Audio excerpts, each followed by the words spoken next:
We ready. We back, baby. So let's just jump right into this, man.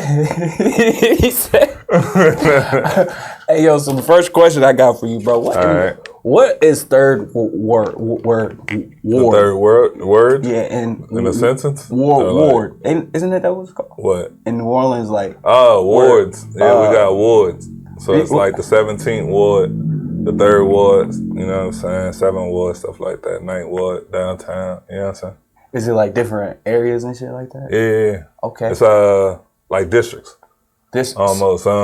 Like let's say how they got Cottage Grove and stuff, and they got Urbandale. Well, not Urbandale because that's his own thing. The west side, east side, south side. You know what I'm saying?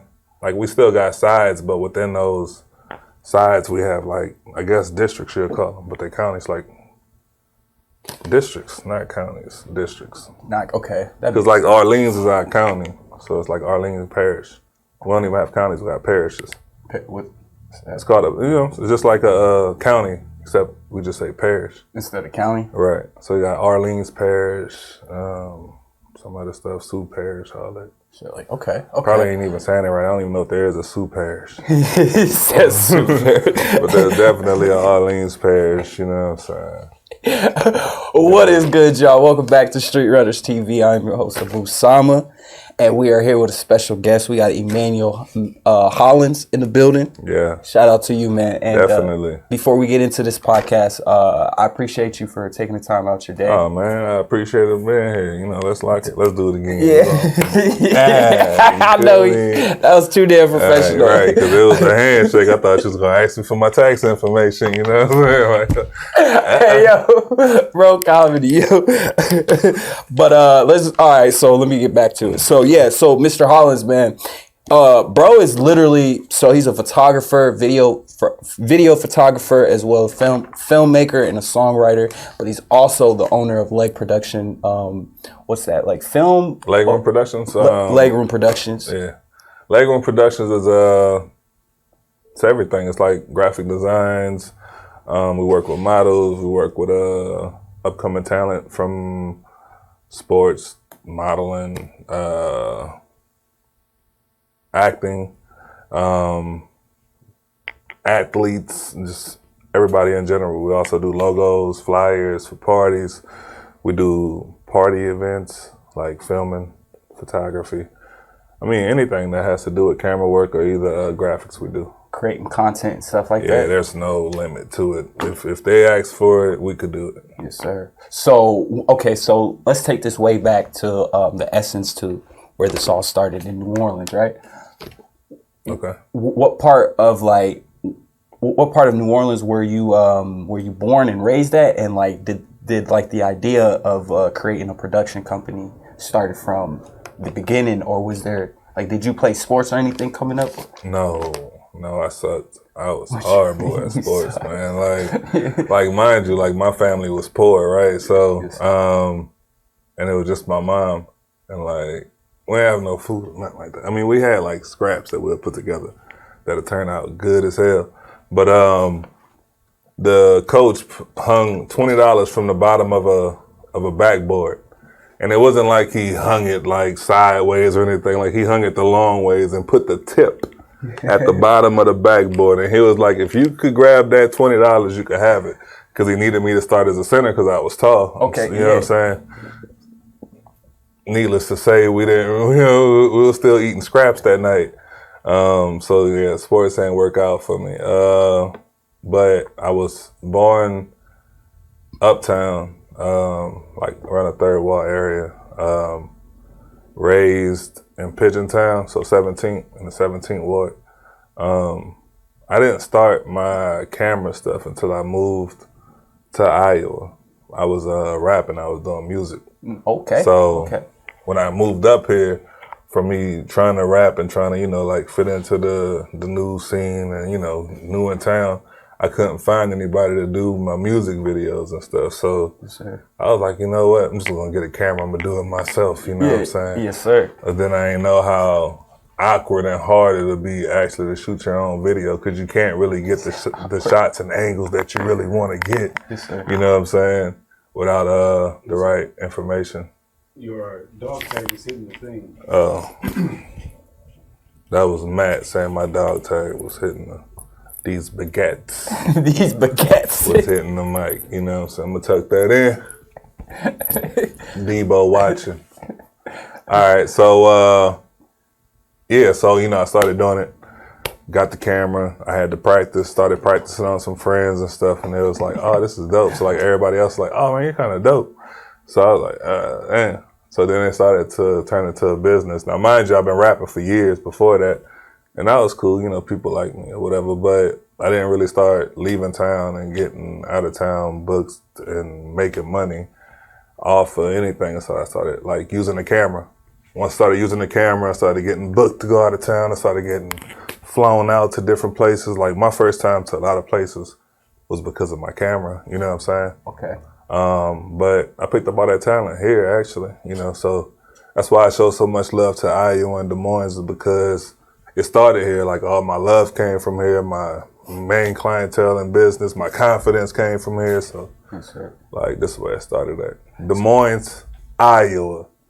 Yes, you know what I'm saying? Des Moines, Iowa. I say Des Moines because I could do that, but it's Des Moines, Iowa. It's a creepy camera touch going on in the background. So, like, would you say? So, did Hurricane Katrina like play an effect on you or any of your loved ones back at home? Yeah, it actually did. I don't know for sure yet, but I know we lost my cousin's dad. He came up missing, so we don't know. I don't know if they found him. I haven't really talked to him recently, but like I know for like years, for at least 5 years, we haven't heard anything. So other than that, we got like a lot of my family members got misplaced. One got misplaced in Minnesota, where he died from like gun violence and stuff. So had he been home, it probably would have never took place. But going to a new place at an older age, it just didn't mix out. So. But yeah, Katrina was bad. It was real bad. Damn. But we deal with hurricanes every year, like just not as how the North deal with snow. We have a hurricane season, like it's going to happen. Yeah. There's always a hurricane that's going to form on the coast of Africa that's going to travel to America, and it usually goes through the Gulf of Mexico. So we usually always have storms and stuff. So is that just like the worst that's like the worst ever? See, and that's the thing. They don't know.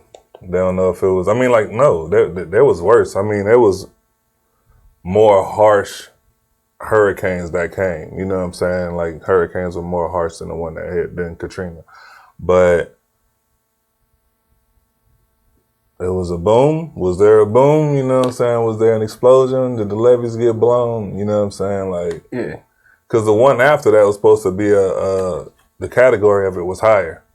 Okay. So it was like a more rough, more terrible storm. They called it the mother of all hurricanes. It was Hurricane Gustav. And that one hit, it was no problems at all. Barely lost lights. That is wow. I don't know how I would. And Katrina was weaker than that one, so I don't know how people were able to live through that first one. Or even why it flooded. You know what I'm saying? But I'm not going to get into no. He say, she say, right. She. Yeah. Okay. So we could definitely switch the topic. That's wow. So like coming out of New Orleans, I mean, you got like Master P. Yeah, that's crazy. My brother, the producer that worked with Master P, like on all their first albums and stuff, a lot of them actually, was Beats by the Pound. Mm-hmm. And the main person, Craig, him and my brother grew up together, you know what I'm saying? So like they know each other personally. Who would you say? He also met Mystical personally before he blew. He was like, Mystical couldn't leave the house. He used to like come on the porch and just do his raps. Mystical is from, well, he from somewhere else, but he did sign to No Limits. No, he's from New Orleans. Oh, for real? Oh, yeah. Shit. Mystical, Fiend, Mia X, Silk. I did a song with Fiend too. So like, who would you say coming, like, being that you are from New Orleans, like out of the two camps, Cash Money or No Limits? So you can't do that. I mean, like you can. But me being from there, you can't because it's two different generations. You know what I'm saying? And like, that's like saying is not Reebok. Let's say Nike or Adidas. You know what I'm saying? And it's like, you know. It's two different. Right, but they both held it down, you know what I'm saying? Yes, sir. So it's like, now, for me, it'll be Cash Money. Yeah, because I grew up with Cash Money. You know what I'm saying? I'm young enough to be in that age bracket with Cash Money.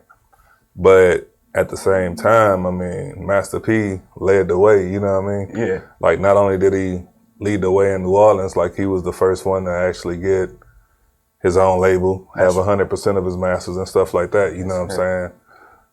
So first it was Master P, and then Birdman followed his blueprint.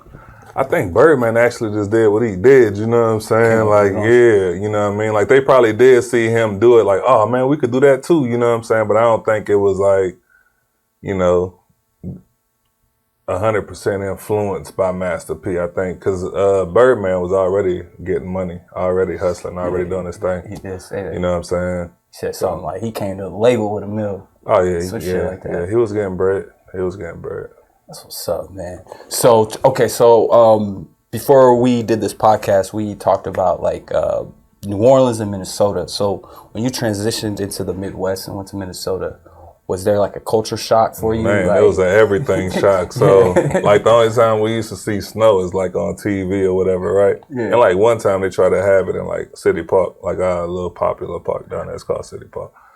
But it was like shaved ice. So I'm up there trying to slide down and this and that, but I'm getting scrapes all on me. I'm getting cut. I'm like, what's going on? I'm like, man, snow hurts. You know what I'm saying? My mom like, nah, they couldn't bring real snow down here. That's shaved ice, right? So I'm like, cool. So, I mean, to me, it was almost like a myth. You know what I'm saying? Like, everything was kind of like a myth. Even like, I don't know, just racism, I guess. Sort of was too, because like in the area I was in, we had different type of races, you know what I'm saying? But we all was on the same level of living. So it was like, wasn't nobody better than nobody, wasn't nobody looking down on nobody. Like, they got some white dudes out there that's more hood than me. You know what I'm saying? Some Asians out there more tattooed up than, you know what I'm saying? Like, so it wasn't, it was either you fucked up or you're not. But you could be lame down there without people saying you're acting white. You know what I'm saying? In Minnesota? They'd just be like, you're lame. No, in New Orleans. So like when I went up to Minnesota, it was different because you had to, it seemed like black people up north had to be a certain way. I had to hang in a certain crowd or in a certain area of the city or whatever, you know what I'm saying? And I wasn't used to that. I was used to like seeing black people be mayors and officers and, you know what I'm saying? Whatever you wanted to be, you could be. It wasn't no certain area, category you had to fit in, you know what I'm saying? But I seen separation the more I went up, well, the more north I went, which is the furthest I guess you can go in America. But, so boom, back to the snow though. Right now, because that was one of the shocks of stereotypes. You know what I'm saying? Like, because I never really seen it. You know, I didn't have to worry about it. I could be whatever I wanted to be, and it'd be cool. You know what I'm saying? It wasn't no trying to be white type shit. It's only up north when I heard that. So, how were you able to like when you first heard like? It was weird. Yeah. Cause I know, like, I'm like, white boys, I mean, I know some rough, like, you know, with bodies. Yeah. That didn't kill people, you know what I'm saying? Like, I know some white boys, you know what I'm saying? Like, that's white, but I mean, we don't really call him white. It's just his name, you know what I'm saying? Because we just so used to everybody being around doing them. We don't look at him like, oh, you're a white boy. Like, nah, like, you know, you grew up with us. You been in the hood with us. That's Scott. You know Scott from up the T. street. Yeah. You know what I'm saying? Like, that's cool. You know what I mean? But up north is just like, oh, you know what I'm saying? Like, you had to be this and that. In order to fit in. Like, no, that, you know what I mean? I didn't like that. So, all right. So as far as weather-wise and like the environment, I mean, the weather and conditions. So boom, I come up here and it's in the wintertime. So I instantly go inside, see my cousins. I'm like, man, I gotta get outside, right? I run outside, dive in the snow. I'm trying to make a snow angel. Get up, I try to make a snowman, and then all of a sudden I started feeling like it was burning. Like, you know what I'm saying? My body was burning. I'm like, what the fuck? They was like, yeah, you can get frostbite. Like, what? Frostbite? Like, what does that even mean, man? Like, you know what I'm saying? I'm like, I didn't watch nothing but movies of white people and stuff. And people playing in the snow and shit, looking like they having fun. You know what I'm saying? So why is it hurting me? So like after I felt that, I couldn't feel my hands. My cousin, we walked to the store one time. I peed on myself because I was so numb. I'm like, man, I gotta go, but you know what I'm saying? Like I never had to hold my piss in the winter before. Yeah. So this shit, I was like, fuck it. No, this what happened. I'm trying to grab it because I can't hold it no more. So I tried to go behind this trash can. Was walking down the street, but I'm trying to grab, and like my hands are numb, my thighs are numb, everything's numb because I'm not used to this shit. And I thought I had it, but I didn't. But I must admit the warmth of the view. Yeah, it was kind of pleasing. I ain't gonna lie. I was kind of happy for a moment. Like, yes, I'm finally warm. I thought I was gonna die out there, man. The first time I seen it snow, like feet. Yeah. I was like, what y'all, shut the city down? I'm like, I know ain't nobody going out in this shit. Like, ain't nobody's going out to work, school, none of that shit in this shit. There's no way. And like in Minnesota, you gotta hike up that shit. You know what I'm saying? You gotta take big steps up this motherfucker. Like, you ain't just walking down the sidewalk. You're fucking hiking. You're knee highs. I remember in college, I used to go to school with like a bunch of Florida boys. And like when it was like 45 degrees or 30, them boys would come in, snow gear and everything, bro. Snow suits, snow boots. I'm like, bro, we out here in. I mean, now I feel you, but shit, man, come on, man. 40? Man, no. I'm like, when they said below zero, I was like, oh, we about to die. I'm like, it's below zero. Like, zero's the lowest, man. Like, you know what I'm saying? Yeah. Like, if you get a grade on a test and you got a zero, that's the lowest. Like, you know, I've never seen nobody get a negative 13. You know what I'm saying? Yeah. So when the weather outside, the temperature was like a negative 13, I was like, people don't live in that. You know what I'm saying? And I'm like, nobody needs a refrigerator in the wintertime. You just throw your shit outside. So was it like Minnesota that like that motivated you to be more like involved in the community? Because as far as like the trash pickup and nonprofits and stuff like that. Well, I started the trash pickup down here. The nonprofit I work with is with my cousin Renisha Luna. Was it Mike Floyd that really did it? Michael Floyd. The gentleman that passed away. George Floyd. George Floyd. I'm sorry. That's all right. We're going to edit that out. Yeah. But was it like that event that that we went through in 2020? That that was after the fact. Actually, I ain't going to say I was biased to that. I was more biased to the crowds that I indulged in around that time because a lot of people... I don't know, man. It just seemed like there was like there's some people that just like to make an uproar, and there's some people who actually like to speak meaningfully. You know what I'm saying? Like and have something to say and actually fight for a cause rather than just what I'm saying, making noise and terrorizing stuff and this and that. Like I mean, George Floyd got choked out in a Target. And all the Target workers just stood around and watched, and security didn't do nothing. Mm-hmm. Yeah, I'd be all about breaking into Targets, and you know what I'm saying? Yeah. But like, I don't know what, because it would have hurt me had I seen like the police actually react to that stuff, and like it would have been more murder and more bodies just because of ignorance. You know what I'm saying? Not even ignorance. I don't want to say that because I don't want to. Ruffle any feathers. I'd say more of unguided anger and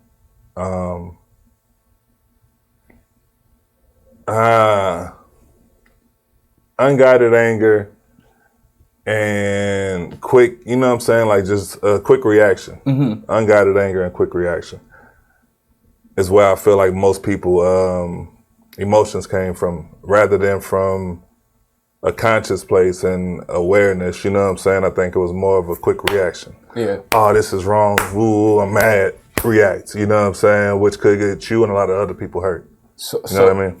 Do you think, because this is something that I always like think about too, like, but I want to know what you think about this as well. Like, do you think like us as people, like we only like uproar when it's like opposite killing us, or should we start to like, you know, like talk about, you know, black on black violence? And I know that sounds really cliche as hell, but I mean, what do you think about that? It's just, I don't know, because you got to dig into stuff. Like when I think about stuff, I dig into like the root.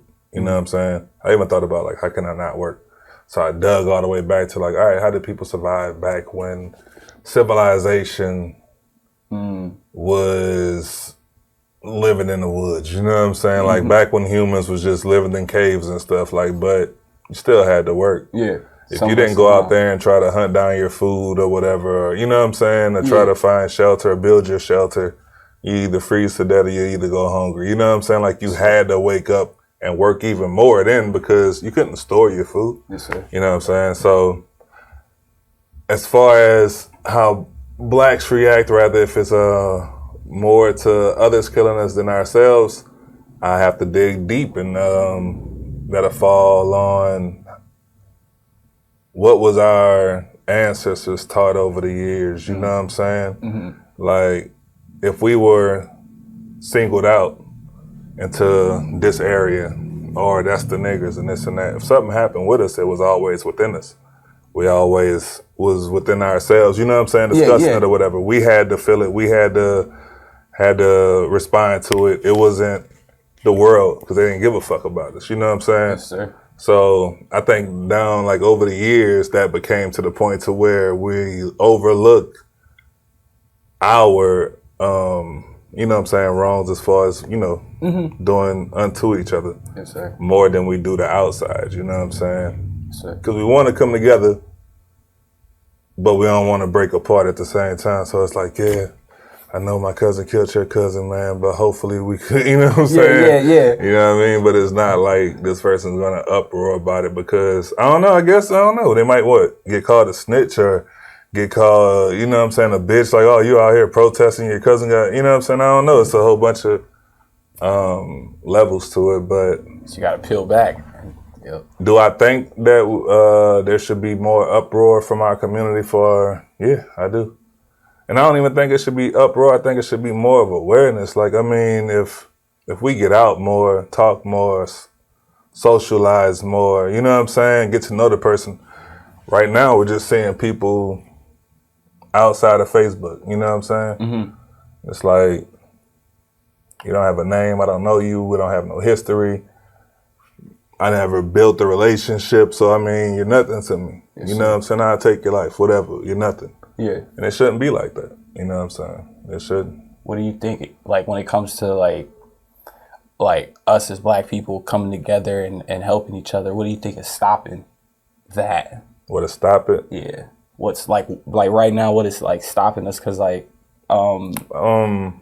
they said something about like when like black people get information or when black people get information, we don't want to like share it with one each other. Keep it to ourselves. Keep it to ourselves. Like, why do you think that is?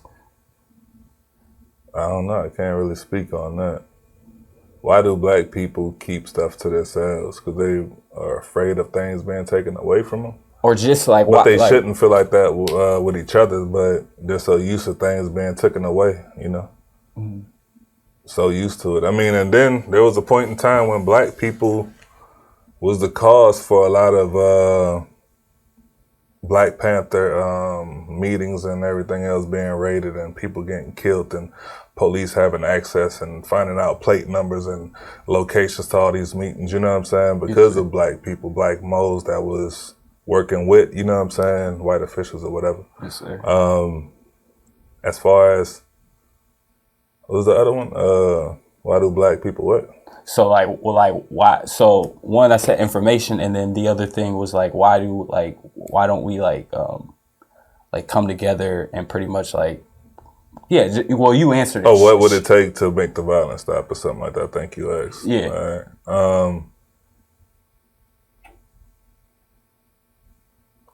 Mental health awareness, man. Yeah. Mental health awareness within the community, honestly. A lot of people battle a lot and don't even know it.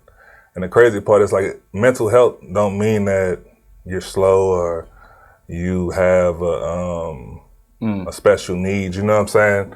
you could have witnessed something as a kid, like that your father did, or like that your cousin did, or you could have gotten thinking it was just something fun to do and did something that scarred you, you know what I'm saying? Yeah. That you haven't gotten over, but you've been trying to push back. You know, it could be a little thing, but to this person, it could be impactful, you know what I'm saying? Yes, sir.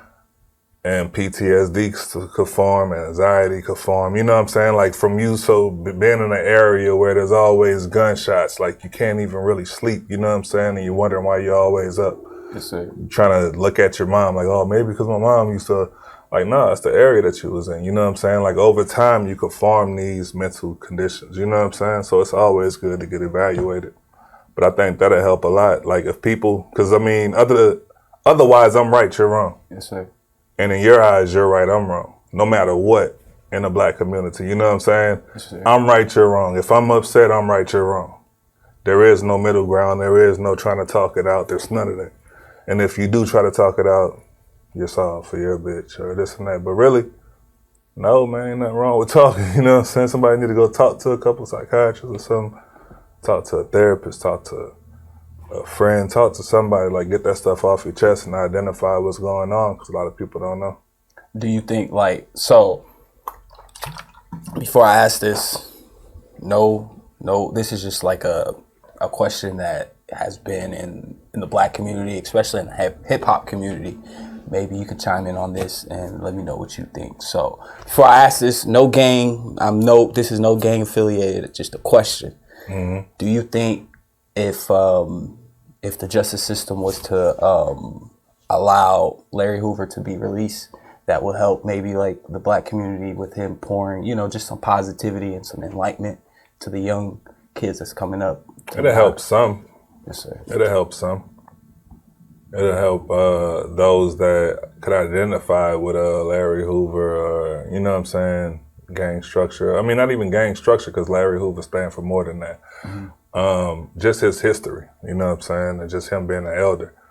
He could offer a lot of information and a lot of knowledge, you know what I'm saying? Mm-hmm. But it's all about who's willing to receive it, because the way I might say something might not hit that, you know what I'm saying? Mm-hmm. So it's just all about who he can touch. But I definitely think him coming out, it could help. I don't know. I mean, I don't really follow Larry Hoover a lot. I'm not against it. Like if somebody was to ask me right now, point blank, would you vote for him being out or in? Out. Yeah. I'm all about friend, you know what I'm saying? Like anybody, just let him out. Not anybody. Whoa. Yeah.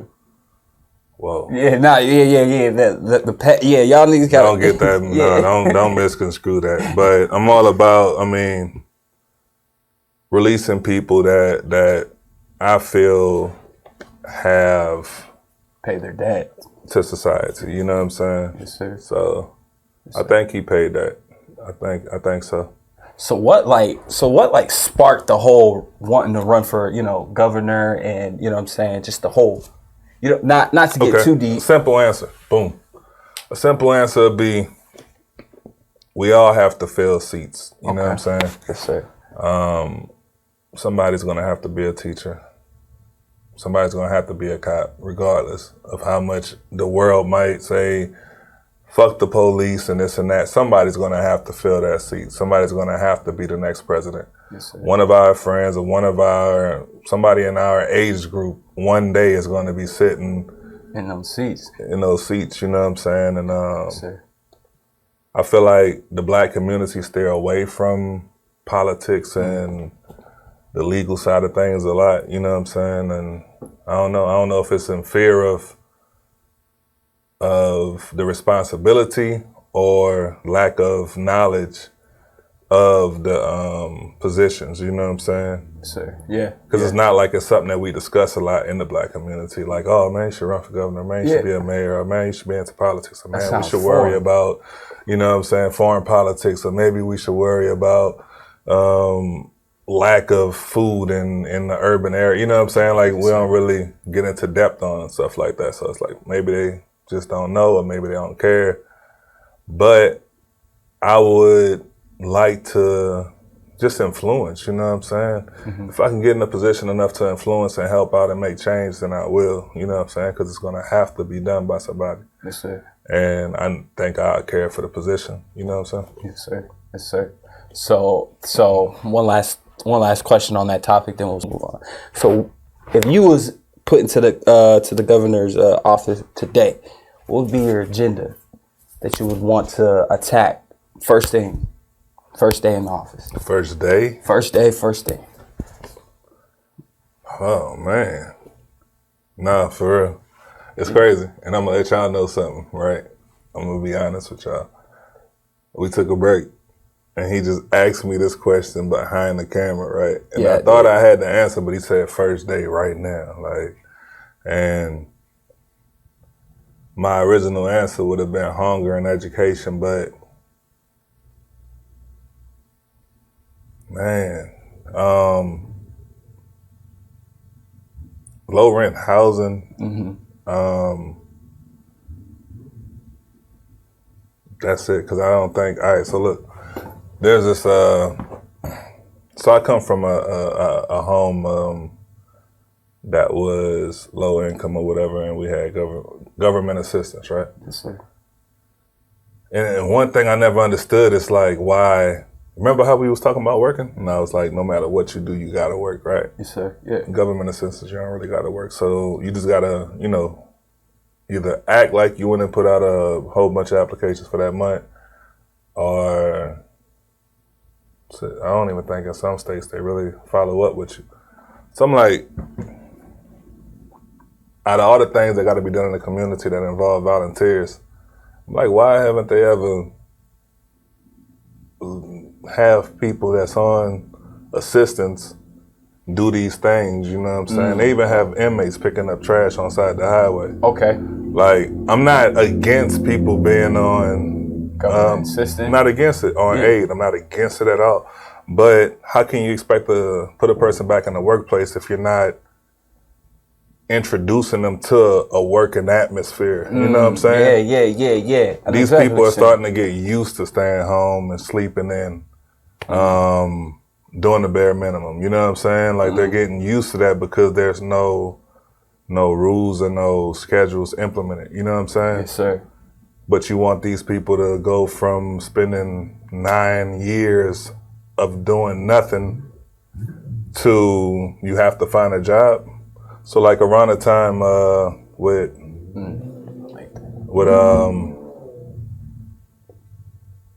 COVID-19, when that hit, and then within that time they had like a crash, like you know what I'm saying, like food stamps or whatever was backed up or whatever for like a month and a half, 2 months. Yeah. And you had people running around really like wondering what they was gonna do. You know what I'm saying? Like, what am I supposed to do? How am I supposed to do this? What am I supposed to do? You know what I'm saying? Which is messed up because I was working at the time. Yeah. Now, mind you, there's a lot of people that lost their jobs because of COVID. So I'm not saying that the people that was on aid was the only ones not working and losing out. But at the same time, had they been conditioned to working, conditioned to putting out that hustle, that grind, you know what I'm saying? Like, I think they would have been able to get over that hurdle faster. Yes, sir. To have more options faster rather than depending on the government, which to me seems like it's weakening them to the point to where if right now, if they wanted to implement picking cotton, if they say in order for you to receive your checks and your aid next month, you got to go out here and pick 2 barrels of cotton. I honestly think that there's some people that's going to do it, you know what I'm saying? Just to keep that security, you know what I'm saying? Sir. It's like being married and having somebody taking care of you, you know what I'm saying? Once, after a while, that person becomes your security blanket, you know what I'm saying? Mm-hmm. It's like, all right, accustomed to depending on them. You don't even want to try nothing else because you're so used to that. Yes, you know what I'm saying? I never did like that, but I don't think me being governor could change that. You know what I'm saying? Yeah. But I definitely would implement. I mean, because I would want these people to still be in the mindset of waking up. Be in the mindset of knowing they got to get out the door to get out here to get to work. You know what I'm saying? Because if they don't, this check or these stamps might be less than it's supposed to be for that month because they didn't meet their hours. You know what I'm saying? Yeah, with volunteering. Like at least, you know, there's nothing but stuff to do out here that could be done. They could be learning trades. They could be out here helping with construction. My bad, I made you look. Yeah, no, you But helping with, you know what I'm saying, covering potholes, whatever, you know what I'm saying? Just adding extra hands to help out with stuff that need to be done within our cities, you know what I'm saying? Yes, sir. just my idea, my thoughts. I like that. Because honest to God truth, all that money that's being flooded to. Right. Might as well. And I don't have a problem. Like, if I knew that I was working and my tax money was going towards somebody who's trying to get back on their feet, but in the meantime, I'm not about to look at them funny like, oh, you're picking up trash. Like, no, you're trying to make it back into society. That's cool. Do you? Yes, sir. You know what I'm saying? You're going through hard times, whatever. Do you? But I feel better knowing my money was going there rather than somebody that have time to party and argue all night. You know what I'm saying? To where the working person can't go to sleep to get up to go to work to pay these taxes to continue feeding y'all. You know what I'm saying? Yes, I don't think it's right. Damn, hey, bro, make sure we live, keep the podcast going, but make sure we cut that, because that was a good ass segment right there, bro. That was fire, real life. But let's get back to this. Wow, no, that. Yeah, Matt don't like giving me compliments. See his face, he was like, it was all right, at minimum. Hey, yo. So, all right, so let's transition. So we talked a little bit too about youth, like the youth summer program that you was holding up. All right, so yeah, that started actually, and I am behind. It started Monday that just passed. Yeah, I'm behind actually, and I'm gonna keep it real. We could keep this in an interview and everything. I'm behind. It's only like an hour or two a week. But I'm gonna try my best to step it up. But so we work with I think it's like 8 or 10 schools. I want to say 15, but I'm gonna say 8 or 10. 8 or 10 schools that deal with the youth. Like, they have youth programs in the summertime. Mm-hmm. I think it's from 9 o'clock till like 3 o'clock, something like that. But the instruction hours and like the academics and skills or whatever, like between 9:35 and noon. Mm-hmm. So like we get in all this material to the kids, basically. You know what I'm saying? Like different skills. Like workshops and shit. Thank you. Yeah. Workshops. Boom. So I was going to do filming and, put together a short. I was going to have one of my friends, directed by Midwest, probably come through and help out with it. Yeah. and like just try to make it like, what I'm saying, to the point to where I think it's 2 days a week. So like, what I'm saying, start off with screenwriting. Yeah. You know what I'm saying? So like showing them how to screenwrite, which should already be written. The film that we'll do already be written, but I'll have them write their own. You know what I'm saying? Yes, sir. So screenwriting, teach them about blocking scenes and camera angles and stuff like that. Then go into like acting. So have them act out parts, you know what I'm saying? And teach them proper acting, you know what I'm saying? Then have them go over the scripts that we have, get it down packed. Then at the end of it, film it. After the class is over, have them invite all their, like once the program's over for the summer, have them invite their families in and watch it or whatever, you know what I'm saying? So they can be proud of it. Boom, that's what we did. So that was the plan for this summer. Like I said, dropped the ball. It started this Monday. I had a real busy schedule, but I'm definitely going to work it out, try to get back in there with them. Yes, sir. So, like, as far as, like, you also said as well, I can't even talk. We also spoke about your magazine. Oh, yeah, LP Magazine. Yes, sir. So what like, started the whole magazine, and what was you putting into the magazine for? What started it, actually, is a lot of my clients, like, I'm a down-to-earth person. So, like, a lot of my clients, like, we click. They're just like, oh, you're cool, this and that. You know what I'm saying? We click. So they always want to shoot with me. So I'm like, man, we got to do something else. You know what I'm saying? Like, yeah. And then plus I'm just looking at stuff like, just like I said before, seats have to get filled. You know what I'm saying? So eventually these magazines that you're used to might die out or whatever. So it's always good to look at what was done because it's usually going to get redone. You know what I'm saying? Like they said, how history repeats itself. Yep. So magazines are always going to be around, rather if it's digital or paperback. You know what I'm saying? People's going to will always need something to read in waiting rooms, bathrooms, bedrooms, depending on the night and the situation. Might be a little slow. Nothing going on, no excitement. You know what I'm saying? No, but seriously, like, you know what I'm saying? So I was just like, you know, we might as well just start a magazine and just promote that. You know, help market them more, you know what I'm saying? Like the people that I work with and people that's trying to model and stuff, you know what I'm saying? Just to put them on. And did you want to add where they're published? Onto the magazine and stuff like that? What's that? Oh, no, well, I was just going to add, like, so with, like, the magazine, did you see, like your business started to scale and then you wanted to add the merch to kind of bring in some more revenue, or? No, I wanted to transition my company from just being a regular photographer, your neighborhood photographer, to more of a film and publishing company. Instead of just being labeled as just, you know, oh, that's Legroom, the photographer, Legroom, the videographer. Like, no, it's Legroom, film, and publishing. Yes, sir. Okay. Yeah. So like, in the near future, where do you see Legroom Productions being within like the next 5 to 10 years? 5 to 10 years, everywhere, man. Like, the goal is to be more into cinema.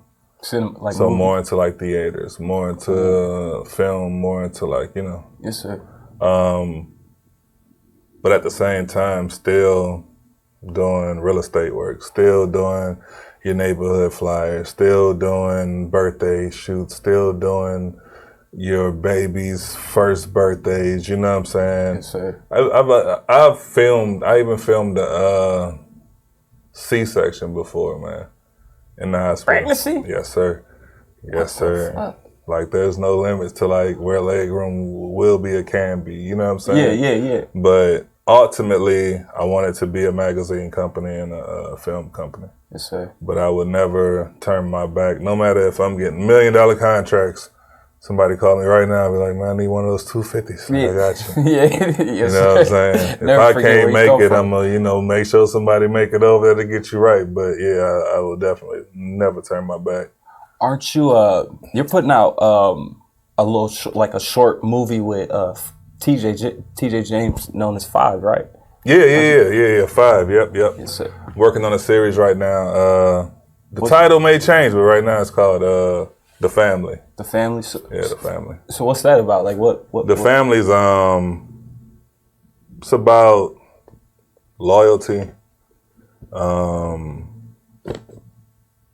born and raised in like the trenches that they might say, you know what I'm saying? People might say.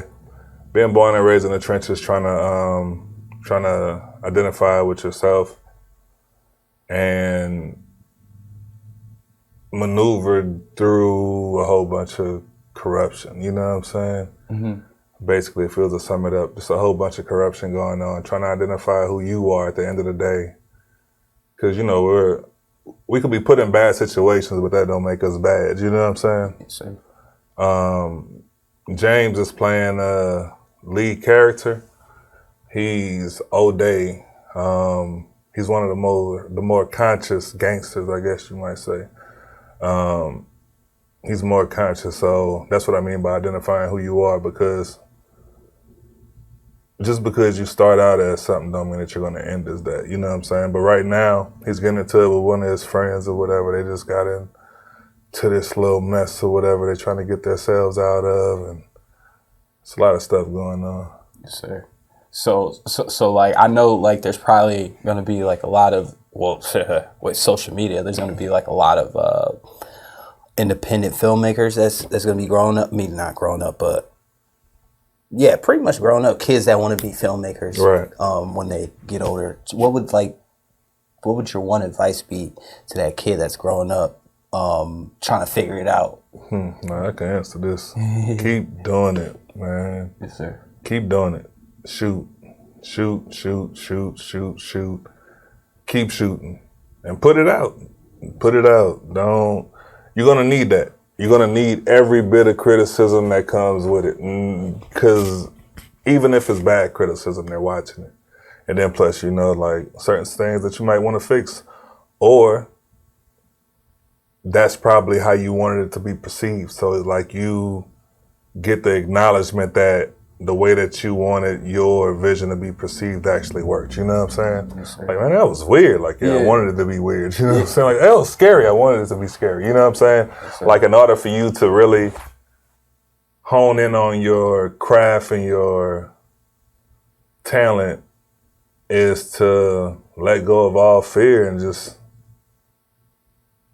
produce, put out that content. Put it out. Yes, Put it out. Constantly put it out.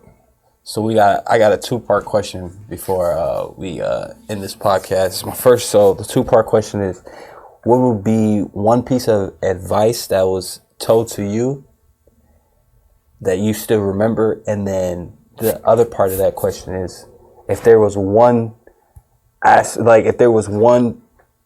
thing that you took from New Orleans to Minnesota to where you are now in Des Moines, Iowa, that kind of, carried you up to this point, what would that be as well? One piece of advice that sticks with me. That makes you you.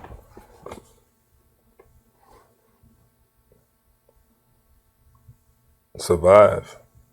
Actually, my mom used to always say that to me. Like, just make sure you survive. You know what I'm saying? That shit. So just survive. My goal is to survive, make it through the day. You could look at it like it's a game if you want to, I guess. And the goal is to make it home. And that's you won, you passed that level for the day.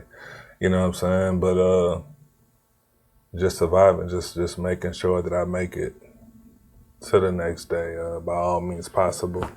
Another one would be laying one brick at a time. Yes. Lay one brick at a time, ignore the wall. You know what I'm saying? And before you know it, you'll have a wall. You know what I'm saying? But don't concentrate on the labor of the wall. Just think about that one brick and make sure you put that one brick down as perfect as you could, then move on to the next. So definitely one brick at a time. What I took with me from New Orleans to now, a lot, man. A lot. The knowing that as a black man, there's no limits to what I can be. Yeah, there's no limits. I like that. Yeah. I touched base on it earlier. Like, we fill most of the seats that's in the city. You know what I'm saying? It's not like there's white people only downtown. Like, no. There's black people walking around with suitcases. Like I said, there's black officers, there's black lawyers, there's black business owners. You know what I'm saying? Like, yes, sir. So there's no limitation to what I can be as a black man. You know what I'm saying? Like, there's no category I have to fit in. You know what I'm saying? There's no neighborhood I can only stay in. Like, there's no limitations, you know what I'm saying? So like New Orleans did show me that growing up, like, there's no limitations. No limits. There's no limit. Yes, sir. And then I guess I got one last question too. This is the last one, I promise y'all. Your one advice that you want to leave to the youth. Yeah, your one advice that you just want to leave to the youth. Like this is who I am. This is what got me to this point, and this is how. Like, you know what I can make it shorter than that. Just keep being you. Don't never stop being you. Don't give up. Push harder. You know what I'm saying? Like, push yourself harder. So, don't push yourself in the direction that others want you to go. Push yourself in the direction you want to go. And no matter what nobody said about you, keep being you, because one day being you is going to be the coolest thing ever. Ooh, let that marinate. That's, ooh. Got goosebumps. Okay, cool. But yeah, y'all got it. Y'all heard it first, man. And should I call you Mr. Hollins or just Emmanuel Hollins? You can call me Emmanuel. You call me Legroom right now. Legroom? You know what I'm saying? But when I get in the office, it's going to be Mr. Hollins. He said, yes, sir. Yeah. Yes, sir. Get used to that shit. Governor Hollins. Y'all heard it first. So if you want to leave any YouTube links, like at names, Okay. Instagram, Facebook, social media, this is You all can find me Emmanuel Hollins on you can find me Emmanuel Hollins on Facebook, Legroom Productions on everything else. Everything else Legroom Productions. Even Facebook, I got a business page under Legroom Productions. Shout out to directed by Midwest. Shout out to my man's Abu. Boom. That's what I was about to add an L to it. Shout out to Midwest. Shout out to directed by Midwest. Shout out to Abu. Shout out to you. It's Legroom Productions, baby. Yes. We out. We is out. And look, it's your boy Boo. We out on this thing. Which one? This one? That one? Oh, we do got two cameras. I've been looking at this one the whole time. It's your boy Abu Simon. We out on Street Runners TV. I appreciate you guys so much for just sticking tuned and just rocking with me. Big shout outs to the man behind the camera. Directed by Midwest. You know what I'm saying? I appreciate you so much, bro. But for that, we is out, man. And that's a wrap. Directed by Midwest. Cause he the best. Did you get that part? Please tell me you got that part. All right.